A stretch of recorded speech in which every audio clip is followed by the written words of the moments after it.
મહત્વના સમાચાર સામે આવી રહ્યા છે। બાબર તાલુકાના બાસણા ગામનો જગદીશ ઠાકોર નામનો યુવાન ગુમ થતાની ફરિયાદ બાબર પોલીસ સ્ટેશનમાં નોંધાણી હતી। ત્યારે આજરોજ બાબરના ઇન્દરવા પાસેથી કેનાલમાંથી લાશ મળી આવતા ચકચાર મચી જવા પામી છે।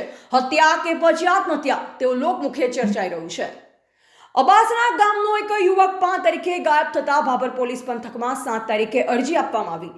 કચ્છ બ્રાન્ચ નર્મદા કેનાલમાંથી ઇન્દરવા પાસે ચરંડા જોડેથી લાશ જોવા મળી આવી ત્યારે સમગ્ર વિસ્તારમાં ચકચાર મચી હતી।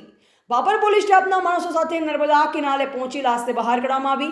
લાશને પોસ્ટમોર્ટમ કરવા માટે બાબરની સરકારી હોસ્પિટલ ખાતે લાવવામાં આવી હતી। લાશ નર્મદા કેનાલના પાણીમાં ઘણા સમય સુધી રહેતા લાશ ફૂલી જતા પોલીસે લાશની ઓળખ હાથ ધરી હતી। મર્ડર કે પછી આત્મહત્યા તે બાબતે બાબર પોલીસે વધુ તપાસ હાથ ધરી હતી। વહેલી સવારે નર્મદા કેનાલમાંથી લાશ તરતી મળી આવતા બાબર પીઆઈ સહિત બાબર પોલીસ સ્ટાફના માણસો ઘટના સ્થળે પહોંચ્યા। ઘટનાના પગલે આજુબાજુના વિસ્તારથી લોકો મોટી સંખ્યામાં નર્મદા કેનાલ પર દોડી આવ્યા, જેનું મર્ડર કરનાર મુખ્ય આરોપીને હાલમાં બાબર પોલીસે રાઉન્ડ અપ કરેલ છે। આ સહિત અન્ય આરોપીની શોધખોળ કરવા માટે બાબર પોલીસે 4 ટીમો બનાવેલ છે। અન્ય આરોપીને પકડવા માટે બાબર પોલીસ સહિત અલગ અલગ ટીમોએ ચક્ર ગતિમાન કર્યા હતા। બાબરની સરકારી હોસ્પિટલમાં પોસ્ટમોર્ટમ કર્યા બાદ બોડીને વાલી વારસાને સોંપવા માટે આવી છે। બાબર સહિત આજુબાજુના વિસ્તારોમાં આવી ઘટના બનતા ચકચાર મચી જવા પામી છે। એવા ગોપાલ કે પૂજારા, બાબર વાવ, થરાદ। અશોક કુમાર હેમતાજી છે। મારો ભાઈ 5 તારીખે રાતે ગુમ થયેલો છે। સવારે વહેલા આવીને ફરિયાદ આપી હતી બાબર પોલીસ સ્ટેશનમાં। ફરિયાદ આપ્યા પછી કોઈ કાર્યવાહી બરાબર થઈ નથી અને એ કાંઈ શોધખોળ કરી નથી। પછી 7 તારીખે રાતે 2 વાગે આસપાસ અમારા ગામની એક છોકરી આવી હતી। છોકરી આવીને કીધું કે તારે ઘરે ઉતરતાને જગાડ્યા પછી કીધું કે તમારા ભાઈને ક્યાંય શોધતા હોય તો શોધતા નહીં, મારા ભાઈએ છરી મારીને મારી નાખેલ છે। એટલે એ પછી અમે 112માં ફોન કર્યો અને છોકરી સંગાત પોલીસ સ્ટેશન આવ્યા રાતે 3 વાગે આસપાસ। એની પોલીસને જાણ કરી એટલે પોલીસ રાતે આવી ગઈ એટલે ફરિયાદ કરી, પણ હજી સુધી કાંઈ લાશ અમને આપી નહીં।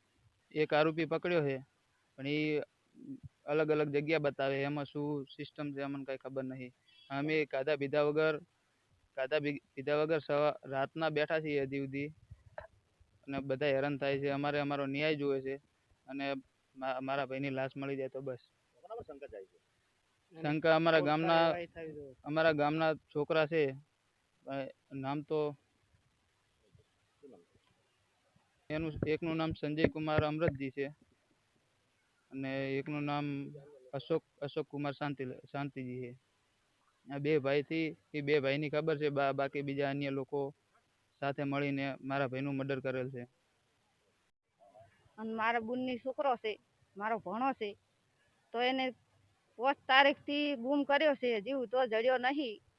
તો એની છોકરી આવીને કીધું છે કે મારા ભાઈ મારી લાશો છે, તો મને ન્યાય મળવો જોઈએ કે એને ફાંસીનો હુકમ આપવો જોઈએ કે એને છોકરોને પૂરવું જોઈએ ન કે અમારો ભણો હતો એવો ને એવો અમને આલે મળી હજી સુધી નહીં મળી। 5 દિવસથી ધોળે નહીં મળી, હજી પોલીસ વાળા કોઈ કરતા છે નહીં, જવાબ આલતા છે નહીં। અમને કોક તો જવાબ આલે ને કે તમારી છોકરા આલી દીધી છે, અમે ગોતી આલા છે, એવું કશું છે નહીં હજી સુધી। તો 4 દિવસ સાથે ખાધા પીધા ને બધાય નહીં, તો કોઈ હજી સુધી કઈ અમને ઉત્તર આલતા નહીં। નામ છે ઠાકોર રાજેશ કુમાર જોઈતાજી, ગામ દિયોદર। અબાસણા મારા માસી છે, એમનો છોકરો 5 તારીખનો ગાયબ છે। બીજા દિવસે જાણવા મળ્યું કે અહીંયા છે ને ત્યાં છે, પણ કોઈ ભાળ ના મળી।